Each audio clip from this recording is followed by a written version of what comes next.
교회 여러분, 우리는 정말 오늘 기쁜 추수감사주일 이렇게 맞이하게 되었습니다. 사실 우리가 살아가는 하루하루가 다 감사하는 감사의 날들이죠. 하지만 오늘은 특별히 하나님께서 우리에게 주신 은혜를 생각하면서 하나님께 감사를 드리고 또 하나님께 우리들의 마음을 드리는 아주 귀한 날입니다. 여러분, 우리들의 삶 속에 감사가 정말 중요하지 않습니까? 이 감사로 사는 사람들이 그렇지 않은 사람들보다 훨씬 건강하고 행복하게 살아갑니다. 그래서 어떤 사람들은 우리가 행복한 삶을 살려고 하면 한 가지를 꼭 배워야 되는데, 감사를 배워야 되는 것이라고. 감사를, 다른 어떤 것보다 감사를 배워야 하는 것이라고 그렇게 이야기하고 있습니다. 감사할 때 우리들의 마음이 밝아지고, 또 감사할 때 그 감사가 나와 또 주변 사람들에게 흘러가면서 그 관계가 좋아지고, 또 감사할 때 우리가 하는 일들이 복되게 되고 사업도 잘 되게 되고, 감사할 때 하나님과 나와의 관계도 사랑으로 풍성해지고, 그래서 이제 감사가 우리 삶에 충만해져야 한다는 것이죠. 이 감사는 우리들의 삶을 복되게 만들어주는 가장 중요한 것, 꼭 필요한 요소라고 이렇게 말씀드릴 수가 있습니다. 그런데 사실 우리가 감사에 좀 인색하지 않습니까? 우리가 잘 아는 인디안의 속담 중에 그런 말이 있잖아요. 은혜는 잃어버리지 않도록 어디에? 돌에 새기고. 그리고 원망은 좀 섭섭한 일은 빨리 잊어버리게 어디다 새기라고 돼 있어요? 물에 새기라고 그렇게 돼 있죠. 근데 사실 그렇게 하는 게 아니라 반대로 하는 경우가 참 많습니다. 은혜는 물에 새겨서 홀라당 잊어버리고, 그리고 좀 섭섭한 일은 단단히 새겨가지고 돌에 새겨가지고 두고 그거를 또 말을 하고, 그런 경우가 많습니다. 그래서 그런 얘기도 있지 않습니까? 제 세상에 맛있는 껌은 감사의 껌이고 맛없는 껌은 원망의 껌이라고. 원망의 껌은 씹으면 씹을수록 안 좋은 게 나오는 것이라고. 반면에 감사는 나면 나눌수록 좋은 것이 되는 것이라고. 그런 얘기도 있죠. 그런데 사람들이 이 감사를 잘 못하는 거예요. 그래서 러시아의 문어인 도스토옙스키 같은 사람은 뭐라고 얘기했냐면 이렇게 얘기했어요. 사람은 감사할 줄 모르는 두 발 달린 동물이라고, 그런 얘기를 했어요. 그런데 이 감사를 모르는 그 사람에 대한 탄식이 예전에도 그랬고 오늘날에도 마찬가지 아닙니까? 사실 오늘날 우리가 살아가면서 사실 감사를 잘 하지 못합니다. 감사할 것들이 참 많은데 그것들을 잘 감사하지 못합니다. 예전에 어떤 분이 이런 얘기를 하시더라고요. 이게 참 너무 아이러니하는 건데, 애지중지 키운 자녀가 나중에 부모한테 더 잘 못한다는 거예요. 사랑을 그렇게 받고 은혜를 받았으면 당연히 감사할 줄 아는데 그게 아니래요. 애지중지 키우면 키울수록 감사가 없대요. 여러분, 이게 무슨 얘기겠어요? 감사가 저절로 되는 것이 아니라, 이게 그냥 저절로 되는 것이 아니라 성숙한 인격에서부터 나오는 것이고, 우리가 살면서 배워가야 하는 것이라는 것을 이야기해 주는 것이죠. 이 감사가 그런 거거든요. 여러분, 오늘 성경이 우리들에게 무엇을 말씀하고 있습니까? 거듭해서 감사라고 그렇게 말씀해 주고 있습니다. 오늘 이 시편의 특별한 점은 굉장히 짧은 시편인데도 불구하고 감사라는 말이 22번이나 언급되고 있다는 거예요. 이 시편 중에서 아마 어떻게 생각하면 감사라는 말이 제일 많이 나오는 시편일 거예요. 그리고 오늘 시편은 우리들에게 하나님의 선하심을 생각하면서 감사하라, 하나님의 인자하심을 생각하면서 감사하라, 그렇게 말씀해 주고 있습니다. 이게 무슨 뜻이겠어요? 우리가 받을 이렇게 자격이 있어서 은혜 받은 게 아니라는 거죠. 주님이 선하시기에 은혜를 누리며 사는 것이고, 인자를 베풀어 주셨기 때문에 우리가 누리면서 사는 것이라고, 그 은혜를 감사하라고 그렇게 얘기하는 것이죠. 우리들의 삶 속에 사실 하나님이 주신 은혜가 많지 않습니까? 근데 우리가 그걸 참 당연하게 여기면서 살다가 나중에 그게 감사할 내용이었는데 그렇게 생각하게 되는 때가 참 많은 것 같습니다. 그리고 우리가 당연하게 누리면서 살아가는 것 중에도 은혜 주셨기 때문에 누리면서 사는 것들이 참 많습니다. 예전에 참 이렇게 주목받았던 책 중에 세상이 100명의 마을이라면이라는 책이 있었습니다. 이게 참 오래된 책인데, 이 세계를 100명이 사는 마을로 축소해서 한번 생각해 보자는 거예요. 그리고 그렇게 생각하게 되면 우리가 새로운 안목을 가지고 감사하게 된다는 그런 내용이었습니다. 근데 제가 자료를 찾아보니까 그 책의 내용을 2022년도의 상황에 맞게 바꿔놓은 것들이 있더라고요. 그 내용을 보면 이렇습니다. 오늘날 지구에 80억 명의 사람이 살고 있어요. 이게 점점 늘어나고 있거든요. 근데 그 중에 51명이 남자이고 49명이 여자예요. 3년 전에는 여자가 1명 많았는데 3년 사이에 남자가 많아졌어요. 여러분, 남자가 많아지면 어떻게 되는지 아시죠? 전쟁이 일어나는 거 아시죠? 그런 속설이 있어요. 그리고 그 100명 중에서 15명이 장애인이라는 거예요. 그리고 100명 중에 9명은 심각한 건강의 문제를 겪고 있고 11명은 영양실조고 1명은 거의 기아로 사망할 직전인데 15명은 비만이래요.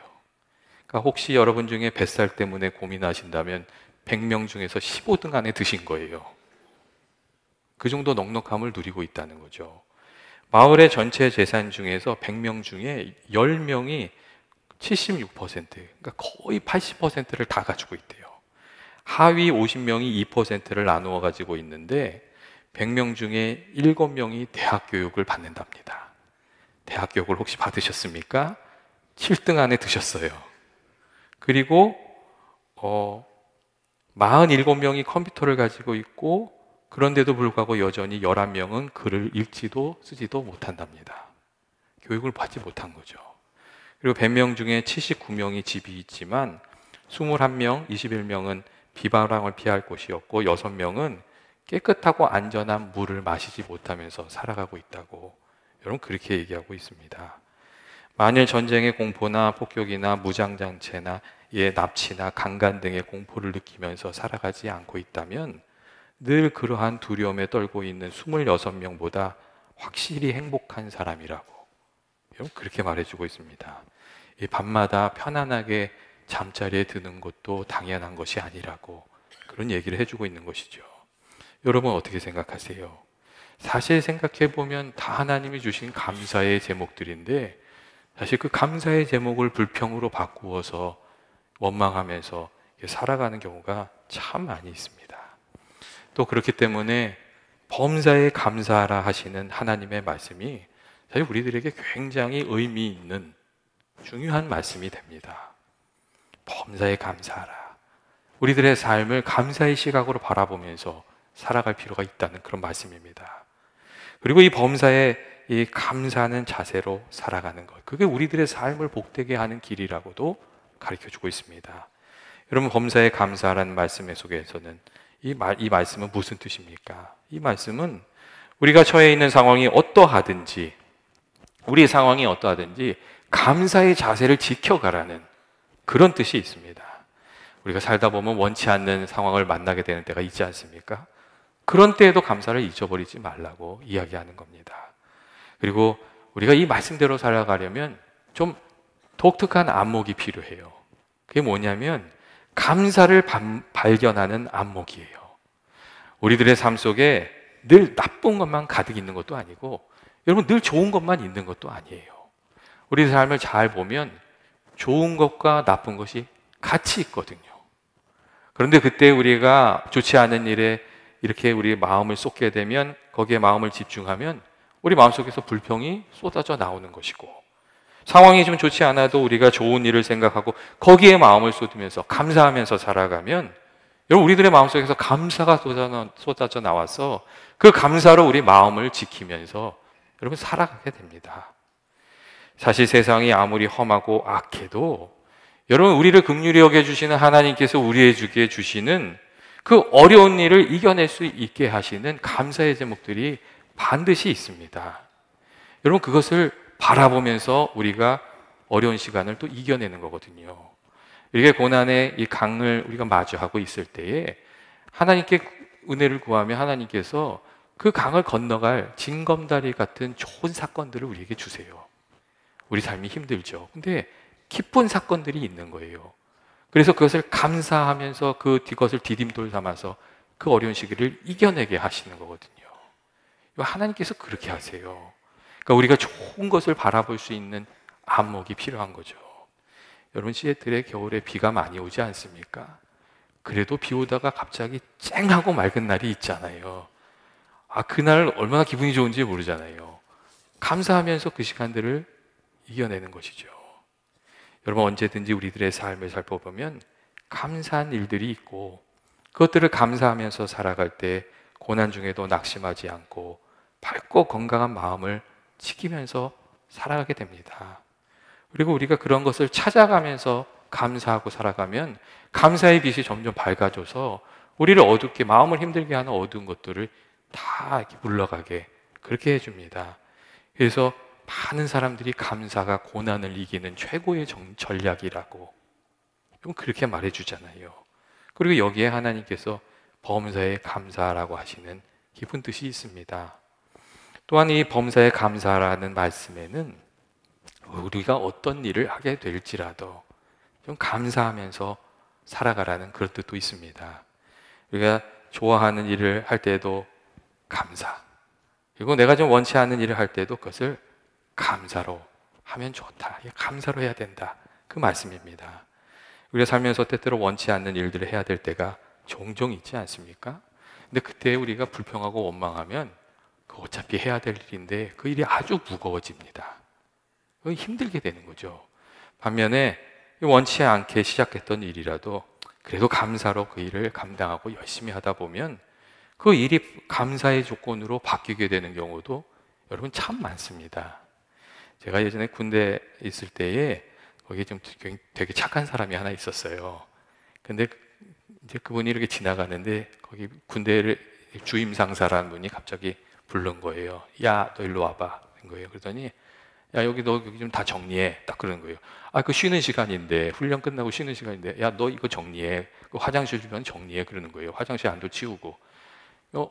그 내일도 아닌데 얼마나 열딱지가 나겠어요. 근데 그분이 워낙 좋은 사람이에요. 그러니까 어차피 해야 될 건데. 그러면서는 막 노래를 부르면서 막 청소를 하기 시작한 거예요. 열심히 청소를 하고 있었어요. 근데 하필이면 그때 그 대대장이 거길 지나가는 거예요. 그러더니 그걸 좋게 보셨어요. 그날따라 왜 그걸 좋게 봤는지 모르겠어요. 근데 좋게 보셨어요. 그러더니 야, 너 일로 와봐. 그러더니 너 다음 주에 휴가가? 그 사람 휴가 갔어요. 야, 이게 세상 살다가 그렇게 휴가 가는 사람도 있다니까요. 근데 그 사람이 막 욕을 하면서, 주임원사 욕을 하면서 그 청소를 하고 있으면 휴가 가겠어요? 이게 화가 복이 되는 때가 참 많습니다. 여러분, 예수님께서 골고다 길을 가실 때 구레네 사람 시몬이 억지로 예수님 십자가 짊어지지 않았습니까? 이 전승에 의하면 이런 얘기가 있어요. 예수님이 십자가를 지시고 가시면서 채찍을 맞으시면서 막 너무 힘들어 하시는 거예요. 그러니까 이 구레네 시몬이 그 로마 병사한테 한마디 했답니다. 그렇게 하지 말라고 한마디 했대요. 그랬더니 로마 병사가 야, 너 이리 나와. 네가 짊어져. 그래서 그걸 짊어지게 됐다는 거예요. 근데 제가 여기서 좀 궁금한 게 있어요. 구레네 시몬이 억지로 십자가를 짊어졌잖아요. 근데 어떤 마음으로 그 십자가를 짊어졌을까? 야, 재수가 없다. 한마디 했다가 내가 이런 일을 당하네. 이런 마음으로 그 십자가를 짊어졌을까? 아니면 그래도 내가 예수님을 돕게 된 게 참 다행이다. 그런 마음으로 이 십자가를 짊어졌을까? 저는 사실 그게 좀 궁금해요. 이 다음에 천국 가서 물어봐야 되겠죠? 근데 중요한 건 뭐냐면요. 예수님을 대신해서 십자가를 짊어졌다는 이 사실이 구레네 시몬에게는 평생 가장 큰 자랑이 되고 간증이 되었다는 거예요. 그 억지로 짊어진 십자가가 간증이 되고 자랑이 되고 그게 되었다는 거죠. 여러분, 우리가 원치 않는데 억지로 감당해야 될 일들이 종종 있습니다. 그런데 그 일을 우리가 감사로 잘 감당하고 나면 그 일이 내 자랑이 되고 또 하나님께서 내게 복을 주시는 중요한 이유가 되는 때가 여러분 참 많습니다. 하나님이 그렇게 얘기하시는 거죠. 야, 네가 그때에 참 네 일도 아닌데 그 얘기를 하느라 고생 많았다. 하나님 그렇게 생각하시는 거죠. 그리고 하나님께서 그 일을 통하여 은혜 받게 해주시고 복을 받게 해주시는 경우가 사실 여러분 적지 않습니다. 여러분, 그래서 좀 마음에 들지 않아도 억지로 감사를 좀 해보세요. 그 사람 마음에 안 들어도요, 억지로 감사를 좀 해보세요. 그 일이 마음에 안 들어도요, 좀 감사로 그 일을 좀 감당해 보세요. 그럼 하나님이 그 일을 통해서요, 처음엔 억지로 시작했지만 나중 그 일이 내게 복이 되는, 축복이 되는 그런 통로가 될 줄로 믿습니다. 또한 이 범사로 감사라는 이 말씀에는 소망이 되신 하나님 생각하면서 감사라는 그런 의미가 있습니다. 오늘 말씀도 보시면 신들보다 크신 하나님을 생각하면서 감사하라고, 모든 것보다 높으신 하나님을 생각하면서 감사하라고, 하나님 생각하면서 감사란 말이 있습니다. 오늘 이 성경을 보면 여러분, 하박국 선지자가 그런 감사의 모습을 보여줍니다. 이 하박국 선서를 보면 그 하박국 선지자가 이렇게 얘기해요. 비록 무화과 나무가 무성치 못하며 포도나무에 열매가 없으며 감람나무에 소출이 없으며 밭에 식물이 없으며 외양간소가 없을지라도 나는 여호와를 인하여 즐거워하며 나의 구원의 하나님을 인하여 기뻐하리로다. 그렇게 돼 있어요. 이 하박국이 처해 있는 현실이 어떤 거죠? 무화과 나무도 없고 포도 열매도 없고 감람나무에 소출도 없고 외양간에 소도 없고 애써 수고했지만 거둘 열매가 없는, 부족하기 짝이 없는 어려운 상황이에요. 그런데 그때 하박국 선지자가 그 없기 때문에 낙심하는 것이 아니라 나는 여호와를 인하여 즐거워하며 기뻐할 것이라고, 여러분, 그렇게 말하고 있습니다. 지금 살아가고 있는 현실은 어둡지만 소망이 되시는 하나님이 계시니까 내가 하나님을 바라보면서 기뻐하고 내가 또 감사하겠다고, 그렇게 말하고 있습니다. 교회 여러분, 우리에게 소망이 되시는 하나님이 계시다는 것, 그리고 우리가 하나님의 자녀가 되고 하나님의 은혜 가운데 살아간다는 것이 여러분 너무나도 귀한 것이 아닙니까? 우리가 어려운 시간을 살아갈 때 하나님께서 우리를 홀로 두지 아니하시고 우리와 함께 해주시는 겁니다. 우리가 손을 들어서 주님께 도우심을 구하면 주님께서 우리들의 손을 붙잡아 주시고 또 우리의 도움이 되어 주십니다. 여러분, 이 소망이 되시는 주님이 우리에게 계신다는 것이 사실 우리에게 얼마나 귀한 은혜인지 모릅니다. 또 거기에 감사하는 거죠. 그렇기 때문에 믿는 사람들은 험한 세상 살아가지만 그래도 하나님이 우리한테 계시잖아. 여러분, 이렇게 고백하면서 이렇게 이야기할 수 있어야 되고, 죄악 가운데 건져주시는 하나님, 그리고 고난 가운데 위로가 되시고 소망이 되어주시는 하나님을 생각하면서 우리가 감사함으로 살아가야 하는 줄로 그렇게 믿습니다. 그리고 범사에 우리가 감사로 살아갈 때 하나님께서 은혜를 주시는 거죠. 하나님이 힘이 되어주시고 은혜를 베풀어 주시는 거죠. 1860년도 9월에 미시간 호수에서 유람선 한 척이 암초에 부딪혔고 침몰했어요. 그래서 굉장히 많은 사람들이 목숨도 잃고 어려운 일도 당하고 그랬습니다. 근데 그때 대학 수영 선수였던 스펜서라는 사람이 온힘을 당하면서 17명을 구해냈어요. 그리고 그 사건이 또 신문에 대서특필이 되고 막 그랬죠. 아주 오랜 시간이 지난 다음에 이 스펜서를 토레이 박사님이란 분이 있었잖아요. 그분이 가셔가지고 만났어요. 그러면서 이제 옛날 얘기를 쭉 하면서 그 17명 중에서 몇 명이나 감사를 표했냐고 그랬더니 스펜서가 그렇게 얘기하더랍니다. 한 사람이 자기한테 와서 감사했다고. 그때 어린 소녀 한 사람을 구했는데 그 소녀가 감사를 이야기했고, 지금도 크리스마스가 되면 어김없이 감사 카드하고 선물을 보내오고 있다고 그렇게 이야기를 하더랍니다. 여러분, 감사가 좋은 것임을 사람들이 다 알지 않습니까? 그런데 감사하는 삶을 살아가는 것은 생각보다 그렇게 쉽지가 않습니다. 여러분, 무엇보다도 내가 무엇을 감사할지 감사를 이렇게 좀 찾아볼 수 있는 안목도 필요하고, 그리고 감사를 표현하고자 하는 선한 마음도 있어야 하고, 그리고 감사의 타이밍을 놓치지 않는 지혜도 필요하기 때문에 그렇습니다. 이게 감사가 좋은 것이지만 사실은 타이밍을 놓치는 경우가 참 많이 있어요. 그래서 시간이 지나고 나서 그때 그 일이 사실은 감사할 것이었는데 그렇게 이야기하고 되는 거죠. 그래서 또 때를 놓치지 않기 위해서 범사에 감사하라고 이게 주님이 말씀하신 줄로 그렇게 생각합니다. 우리가 추수감사절 맞이했는데 여러분 어떤 감사를 하나님께 드리면 좋겠습니까? 하나님께서 내게 베풀어 주신 은혜를 좀 세워보면서 헤아려 보면서 하나님께 감사드리고, 감사드릴 때 우리의 마음을 담아서 하나님께 이렇게 감사를 드리는 저와 여러분 되시길 원합니다. 그리고 또 이 감사의 때에 하나님께서 우리에게 원하시는 게 있습니다. 그것은 뭐냐면 주께 감사드리는 그 마음으로 이웃과 감사를 나누면서 여러분 살아가는 겁니다. 올 한 해 이렇게 우리들에게 이렇게 은혜를 베풀어 준 사람들을, 도움을 베풀어 준 사람들이 있지 않습니까? 여러분 그런 분들한테 또 감사를 나누게 되시길 바랍니다. 하나님께 감사를 나누고 이웃들과 감사를 나누고, 그래서 우리의 마음에, 우리들의 삶에, 우리 교회에 감사가 풍성해지는 것, 이게 주께서 우리들에게 원하시는 뜻이라고 그렇게 생각합니다. 교회 여러분, 우리가 이 감사절에 감사해야 되잖아요. 감사해야 되잖아요.